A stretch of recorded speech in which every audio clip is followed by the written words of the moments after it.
Bismillahirrahmanirrahim. Assalamualaikum warahmatullahi wabarakatuh. Salam hormat dari saya. Perkenalkan, nama saya Teguh Hadiwibowo Atmaja. Saya dosen program studi S1 Pendidikan Biologi Fakultas Keguruan dan Ilmu Pendidikan Universitas Samudra. Dalam kesempatan kali ini, saya mengikuti proses sertifikasi dosen tahun 2026 sebagai bentuk komitmen saya sekaligus meningkatkan kompetensi diri sebagai pendidik di perguruan tinggi. Video ini merupakan bagian dari pernyataan diri dosen dalam unjuk kerja Tridharma Perguruan Tinggi atau PDD UKT-PT, khususnya pada bidang pengajaran. Pada kesempatan kali ini, saya akan memaparkan mata kuliah yang saya ampuh sesuai dengan bidang keahlian saya, yaitu mata kuliah perkembangan hewan. Mata kuliah ini merupakan mata kuliah yang ditujukan kepada mahasiswa program studi pendidikan biologi semester 4 dengan kode mata kuliah PBO 215 berbobot 3 SKS dengan rincian 2 SKS teori dan 1 SKS kuliah praktik. Mata kuliah ini diselenggarakan dalam 16 kali pertemuan dengan rincian 14 kali pertemuan materi, 1 kali dalam bentuk ujian tengah semester, serta 1 kali ujian akhir semester. Diselenggarakan secara sinkronus dalam bentuk luring pada perkuliahan serta dengan memanfaatkan Google Drive dan WhatsApp sebagai sarana komunikasi antara mahasiswa dengan dosen yang berhubungan dengan perkuliahan. Deskripsi mata kuliah perkembangan hewan. Mata kuliah ini membahas proses perkembangan hewan dari tahap fertilisasi hingga pembentukan organ, sistem tubuh hewan, baik hewan invertebrata dan vertebrata. Mahasiswa akan mempelajari mekanisme molekuler dan seluler yang mendasari proses perkembangan, serta mempelajari berbagai model organisme untuk memahami prinsip-prinsip perkembangan yang berlaku umum pada hewan. Mata kuliah ini juga mencakup studi tentang embriogenesis, organogenesis, dan peran genetik dalam lingkungan perkembangan hewan. Pada mata kuliah perkembangan hewan, ada 14 materi yang akan diberikan, yaitu sebagai berikut. Mata kuliah ini memiliki 4 capaian pembelajaran lulusan, program studi atau CPL Prodi meliputi aspek sikap, keterampilan umum, keterampilan khusus, dan pengetahuan. Capaian pembelajaran mata kuliah atau CPMK, di mana mahasiswa diharapkan mampu menganalisa proses dan mekanisme perkembangan hewan invertebrata dan vertebrata dari fertilisasi hingga pembentukan organ, menganalisis peran faktor genetik dan lingkungan dalam perkembangan hewan, menginterpretasikan data eksperimen terkait perkembangan hewan, serta mengaplikasikan konsep-konsep perkembangan hewan pada kasus-kasus studi tertentu. Kemudian sub CPMK pada pertemuan ke-15, yaitu mahasiswa mampu menjelaskan proses kembar dan jenis kembar monozigotik dan dizigotik menjadi fokus pada video pembelajaran kali ini. Dalam proses pembelajaran, pada mata kuliah ini, pendekatan yang dilakukan dengan cara DIA atau Delivery, Introduction, dan Assessment. Penyampaian materi yang interaktif dan hubungan belajar yang bangun dalam kelas, serta mengukur dan menilai tingkat pencapaian pembelajaran pada mahasiswa. Proses pembelajaran yang dilaksanakan dengan menerapkan Student Center Learning atau SCL, menempatkan siswa sebagai pusat peran dalam kemampuan memahami dan mengimplementasikan materi, sehingga diharapkan tercapainya komunikasi dua arah antara mahasiswa dengan dosen. Dengan pendekatan ini, mahasiswa tidak hanya memperoleh pemahaman teori, juga pengalaman dalam praktik melalui studi kasus dan pemecahan masalah yang ada di lingkungan sekitar. Untuk mengukur capaian pembelajaran dilakukan secara komprehensif dalam pembelajaran termasuk tugas, diskusi, sesi tanya jawab, praktikum, studi kasus, serta presentasi dalam berbagai proses pembelajaran yang dilengkapi dengan bobot penilaian pada saat kontrak perkuliahan berlangsung dengan komponen nilai sebagai berikut. Berikut video pembelajaran yang berlangsung di dalam kelas pada mata kuliah perkembangan hewan. Selamat menyaksikan.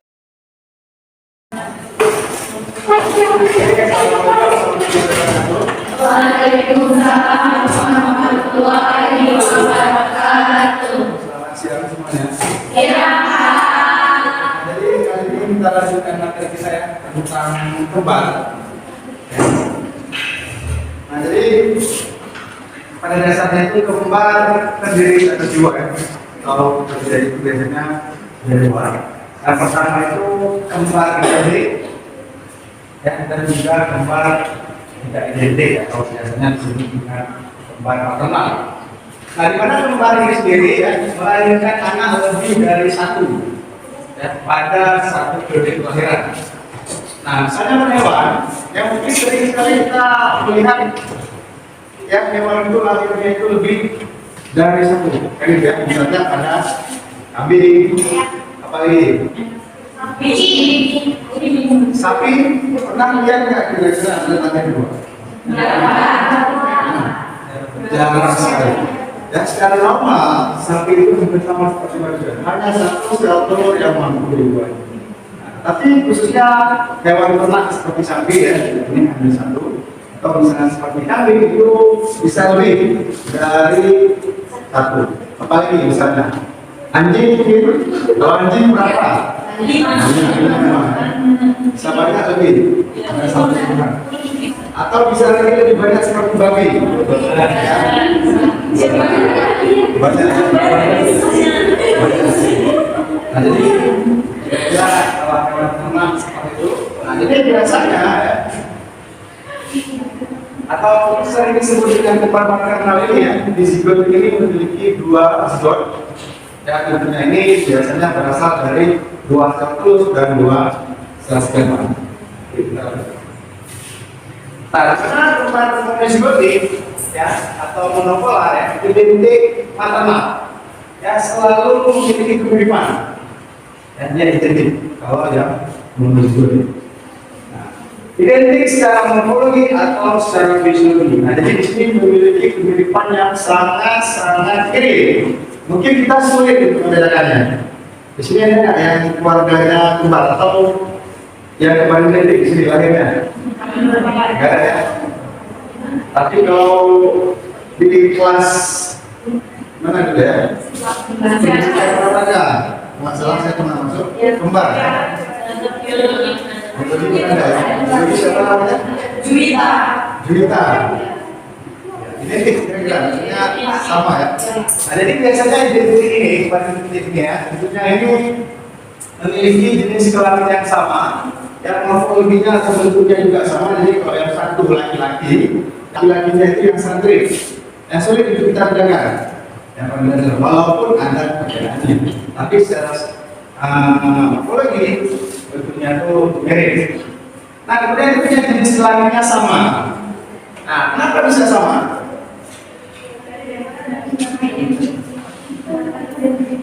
Nah, karena identik ya. Kenapa dia identik? Kenapa jenis kelaminnya sama? Ya, berasal dari satu sel. Mono, ya, dia mono. Mono itu satu. Ya, satu berasal dari satu zigotik atau berasal dari satu sel telur dan satu sel sperma. Ya, tinggal bentuknya satu zigot. Ada awalnya, gitu ya. Nah, dari keadaan seperti ini ya, di mana jenis kelamin itu siapa yang menentukan? Apakah laki-laki atau perempuan? Kalau laki-laki, apanya yang mempengaruhi jenis kelamin? Sel sperma. Ya. Nah, di mana sel sperma pada laki-laki, gitu ya, memiliki dua jenis. Tentunya adalah sel sperma X dan Y. Nah, sedangkan untuk sel telur yang memiliki kromosom apa? X. Kalau sel telurnya banyak X. Ya, kalau nanti dibagi baru jadi X. Baratnya ya, jadi baratnya gini, ya yang namanya individu, ya misalnya Maduri, yang memiliki genetik atau memiliki kromosom yaitu adalah X dan Y. Nah, di mana sel telur yang tadinya memiliki kromosom X,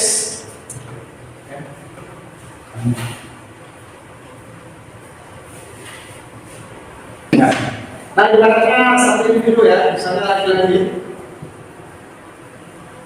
Biasanya disimbolkan seperti ini, biasanya. Gitu ya. Di mana dia memiliki kromosom X dan Y. Sedangkan untuk perempuan atau pada hewan betina, ya, disebut ya, betina, memiliki kromosom X dan X. Nah, tentunya di dalam individu masing-masing laki-laki ya memiliki jenis sel sperma atau sel sperma yang telah diproduksi. Nah, di mana sel sperma yang diproduksi ya disimpan di epididymis dan pelamatan di bagian kapur epididymis. Jadi kalau di epididymis dan pelamatan yang diproduksinya adalah si testis, kayak gitu ya. Testis, bagian depan ada testis, ada bagian epididymis, gitu ya. Yang nantinya ke saluran pas DPR, terus keluar ke rekra, gitu ya. Nah, jadi pada saat diproduksi, ya, sel sperma diproduksi oleh testis yang nantinya akan disimpan di kauda epididymis yang pelamatan, atau yang telah siap dan juga yang telah motil tentunya. Jadi tentunya di sini ya, kalau misalnya kita lakukan pemeriksaan, ya, mungkin kita bisa melihat sel sperma yang sudah hidup, yang sudah bergerak, kita ambil di sini di saluran epididymis. Ya, walaupun pada dasarnya dia bergerak juga membutuhkan yang namanya cairan seminar yang nantinya diproduksi oleh si kelenjar vesikular dan sebagainya. Nah, itu pada saat diintegrasikan. Nah, tentunya yang berada di dalam epididymis ini sel sperma yang sudah mobil, yang sudah bisa bergerak, yang sudah lengkap, yang terdiri dari kepala, sel sperma, kepala, leher, dan ekor. Nah, jadi sel sperma yang diproduksi inilah yang nantinya ya memiliki kromosom X atau Y, gitu ya. Nah, sedangkan sel telur yang dioperasikan oleh ibu-ibu dalam ini wanita kita semua akhirnya menjadi kromosom X. Tergantung sel sperma apa yang nantinya akan membuahi sel telur. Di mana tempat terjadinya fertilisasi? Di tuba. Tadi tuba polip atau tempatnya berada di akula, tempat terjadinya fertilisasi. Nah, itu kalau kita cerita fertilisasi, implantasi dan sebagainya yang nantinya akan dilanjutkan dengan kembar atau kelahiran ini. Nah, tentunya di sini kembar genetik ya memiliki jenis kelamin yang sama. Nah, jadi berasal dari satu sel sperma, misalnya sel sperma X membuahi sel sperma Y, misalnya yang adalah sel sperma Y. Tentunya yang akan dihasilkan adalah XY. XY ini apa?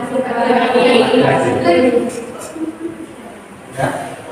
Kalau sel sperma Y, X yang dibuat oleh telur, temuan telur tentunya akan menghasilkan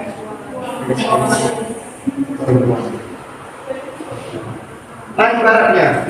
Nah, kembali genetik ini atau monozigot ini berasal dari satu zigot yang dibuahi oleh satu sel telur.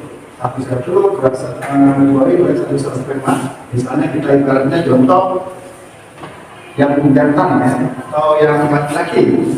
Ya, kalau di hewan jantan, laki-laki, manusia, gitu ya. Nah, jadi kalau yang jantan, ya, tentunya berasal dari satu zigot yang nantinya akan mengalami pembuahan. Ya, berasal dari satu zigot yang nantinya akan mengalami pembuahan. Nah, karakteristik jalan yang sama ada toleransi untuk transpigmentasi. Nah, jadi mungkin ada hubungannya ya dengan transpigmentasi ini dipermudahkan untuk melakukan transkriptasi. Nah, kemudian menisgotik berasal dari satu telur yang dibuahi oleh satu sel sperma dalam perkembangan zigot membelah menjadi embrio yang berbeda. Nah, kemudian hubungan paternal, nah di mana bipolar tidak identik secara paternal, ya tidak identik, jadi tidak banyak memiliki sama. Bisa jadi sama, bisa jadi tempat lahirnya itu bisa jadi dua-duanya laki-laki, atau bisa jadi lahirnya itu kira-kira 50% laki-laki sama 50% perempuan, atau bisa jadi perempuannya itu 25% mungkin ya laki-laki dan perempuan ya, atau bisa jadi 25% lagi perempuan.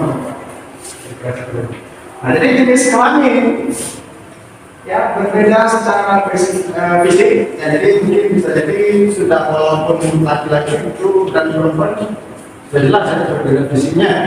Kemudian atau juga bisa laki-laki tapi fisiknya berbeda. Misalnya ya, satu warnanya putih, satu lagi kuning, atau bisa jadi rambutnya yang berbeda waktu ada pengiriman yang mirip-mirip, dan tapi nampak perbedaan jelasnya. Kemudian berbeda dalam karakteristik darah, nah, jadi bisa jadi golongan darahnya itu berbeda, ya, sedangkan yang monozigotik itu biasanya memiliki golongan darah yang sama. Kemudian tidak ada toleransi untuk transplantasi, nah, jadi tidak bisa transplantasi atau bahan atau donor baik benar dan sebagainya sudah menjadi perbedaan. Nah, di mana kembar ini yang disebut kembar tak sama atau disigotik. Nah, disigotik adalah adanya dua telur yang dibuahi oleh sel sperma yang berbeda telur. Jadi sel spermanya tentunya ada dua juga, ya. Masing-masing ovarium kiri dan kanan bisa jadi dua-dua ovarium itu memproduksi atau menghasilkan atau terjadinya ovulasi. Ya. Kemudian satu ovarium mengandung dua telur. Nah, jadi bisa jadi dari satu ovarium, misalnya dalam kondisi tertentu, ya ovarium sebelah kanan mungkin lebih aktif, bisa jadi bisa melakukan ovulasi lebih dari satu atau bisa jadi dua dan sebagainya. Kemudian satu folikel negral mengandung dua telur. Nah, ini menjadi kelainan. Dan dimana pada dasarnya ya folikel yang mencapai tahap kematangan ya bisa lebih dari dua telur. Yang dimana secara normalnya kalau kita cerita gambar lagi ya folikel negral ini hanya ada satu telur yang dilapisi oleh sel-sel ya. Ini dan lapisnya banyak ya. Kalau terlihat itu lebih dari dua lapis, nah ketiga yang sudah berisi cairan atau memiliki ruang. Nah, di mana ruang ini disebut dengan antrum, yang memiliki cairan yang disebut dengan liquor folikel atau cairan folikel. Jadi cairan ini yang nantinya makin lama makin besar. Nah, ini ada kasus ternyata bisa menyebabkan atau folikel itu lebih dari satu telur yang berbeda. Bisa jadi seperti ini. Nah, tetapi biasanya pada hewan secara normal atau misalnya pada hewan multivara, ya yang seperti kambing, yang mungkin jadi banyak, nah, seperti kambing, kucing, anjing dan sebagainya yang bisa lahir lebih dari satu anak, yang tentunya bisa memiliki atau dua sel ovarium bisa melahirkan atau mengalami ovulasi atau pelepasan sel telur itu bisa lebih dari satu.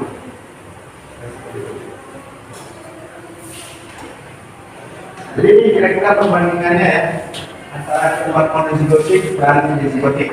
Nah, jadi di sini bisa kita lihat satu sperma berasal dari satu sel sperma yang nantinya akan membuahi satu sel telur yang membelah menjadi dua. Nah, sedangkan yang paternal atau dizigotik yang tentunya berasal dari sel sperma yang berbeda. Ada dua sel sperma dan dua sel telur hingga terpisah dengan jelas. Jadi ini ciri-cirinya ya, ya memiliki dua amnion, satu folikel, dan sedangkan dizigotik memiliki dua amnion dan dua folikel. Nah, di mana satu plasenta dengan aliran darah bersamaan dan dua plasenta pada disebut indigotik ya, dua plasenta dengan aliran darah yang terpisah. Nah, jadi kelaminnya sama dan jenis kelaminnya dapat berbeda yang indigotik. Nah, perjanjian kembang identik yang pada dasarnya itu ya, ketika sel telur tunggal terbuat dan membentuk suatu zigot, dalam perkembangan zigot tersebut membelah menjadi embrio yang berbeda. Dua tadi. Nah, kemudian embrio berubah menjadi janin yang berbagai rahim yang sama, yang tergantung dari tahapan pemisahan zigot. Kembali identik dapat berbagi amion yang sama dikenal dengan monoamiotik. Nah, pertanyaannya, kira-kira kalau seandainya terjadi seperti ini, ya, supaya makanan, ya tentunya kalau misalnya yang secara normal, kalau misalnya pada manusia, gitu ya, yang hanya bisa melahirkan satu ya, gitu ya. Nah, supaya makanannya kira-kira mau bertahun atau yang kurang untuk siu. Dan kenapa rumah ya? Kenapa bertambah?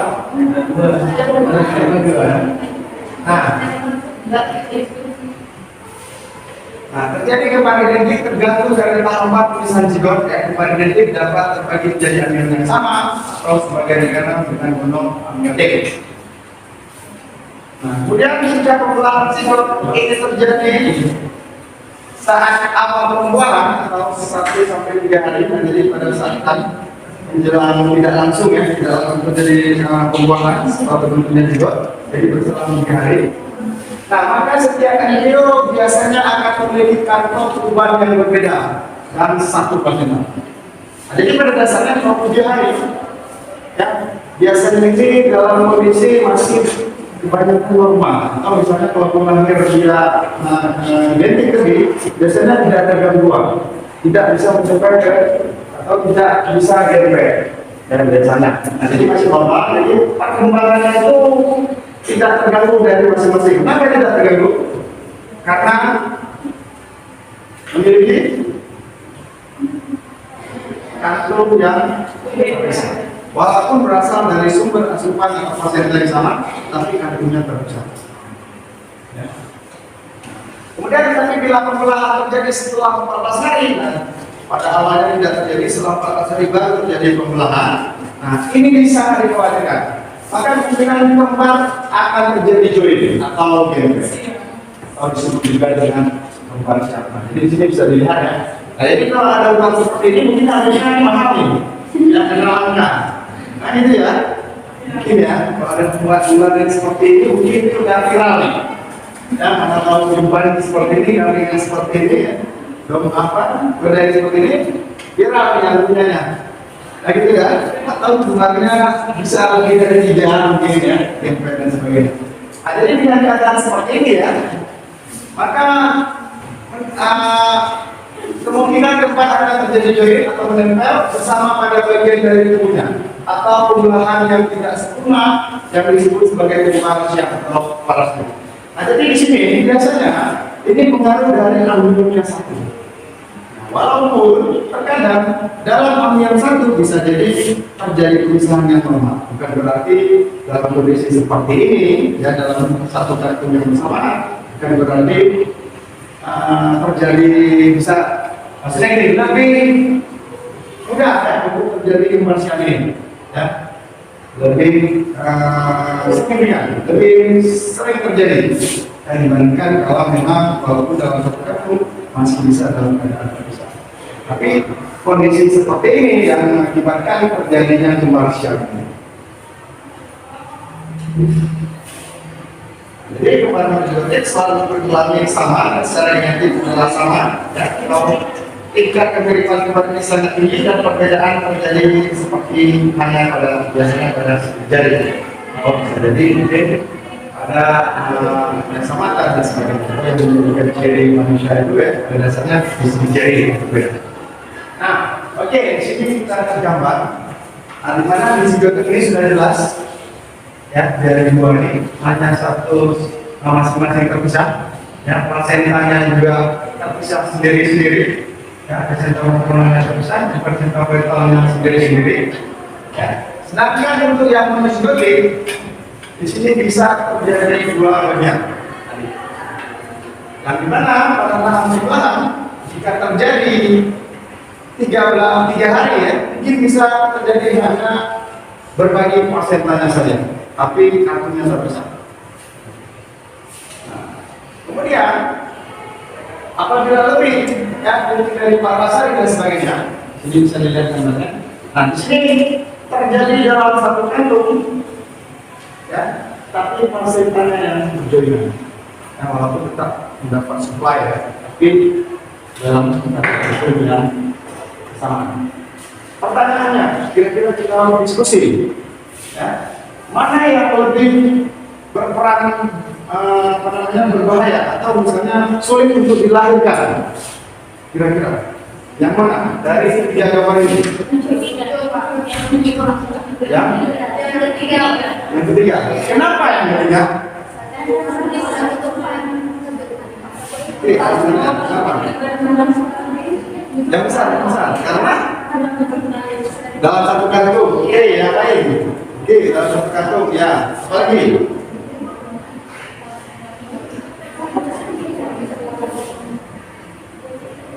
Lagi, kira-kira.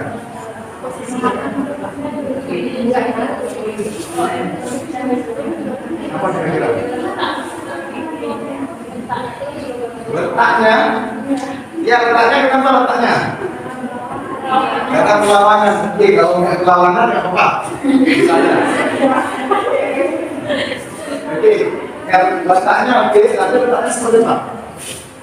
Oke, itu digambarnya karena perlawanan. Dan kalau perlawanan kenapa? Oke, dikatakan perlawanan. Kalau perlawanan masalahnya apa?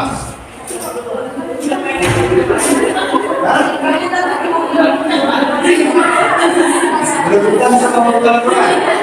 Oke, bisa gini. Sama mula-mula berhubungan sama mula. Oke, bisa jadi. Nah, apa lagi? Kira-kira kasusnya kalau seperti ini, apa yang bisa terjadi ini? Oke, tadi tempatnya kalau dia letaknya itu kembali, kira-kira kenapa kalau kembali itu pengaruhnya apa?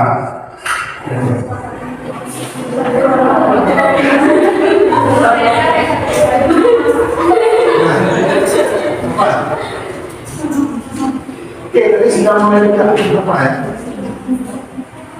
Kira-kira mana yang sudah lahir dari ketiga ini? Yang paling mudah lahir? Yang paling sulit lahir? Apa yang ketiga? Dalam satu kantung kan kalau sudah apa namanya satu bulan. Ya. Kalau sudah pecah, namanya adalah kering gitu Pak. Kasusnya angkanya pecah dua. Oke, kalau bulan atau kemarin? Kira-kira.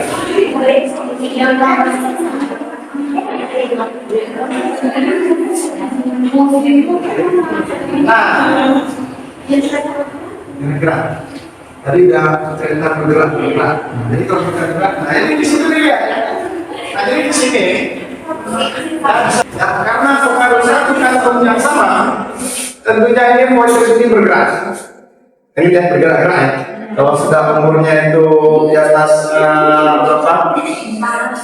5 atau 6 bulan, itu sudah bisa bergerak ya. Nah, jadi dengan keadaan seperti ini bergerak, yang dikhawatirkan terjadinya terlilin atau terlilingnya terlalu besar. Karena salah satu yang sudah kondisinya siap lahir dan terikat tali besar tadi, jadi sulit untuk dilahirkan. Nah, khususnya kalau pada hewan mungkin jarang sekali terjadi seperti itu, bukan berarti tidak ada, tapi yang lebih khusus secara normalnya seperti inilah, atau secara dizigotik terjadinya pada si hewan. Kita cukupkan ya pertemuan kita ya. Jadi kalau nggak ada halangan minggu depan kita ketemu lagi ya. Jangan lupa tugasnya dibuat minggu depan. Ya, tugasnya dibuat. Kita lagi ya. Demikian video deskripsi diri saya dalam unjuk kerja Tridharma Perguruan Tinggi. Semoga dapat memberikan gambaran secara utuh dan menyeluruh proses pembelajaran yang saya ampuh pada mata kuliah perkembangan hewan. Saya akhiri, wabillahi taufik wal hidayah. Wassalamualaikum warahmatullahi wabarakatuh.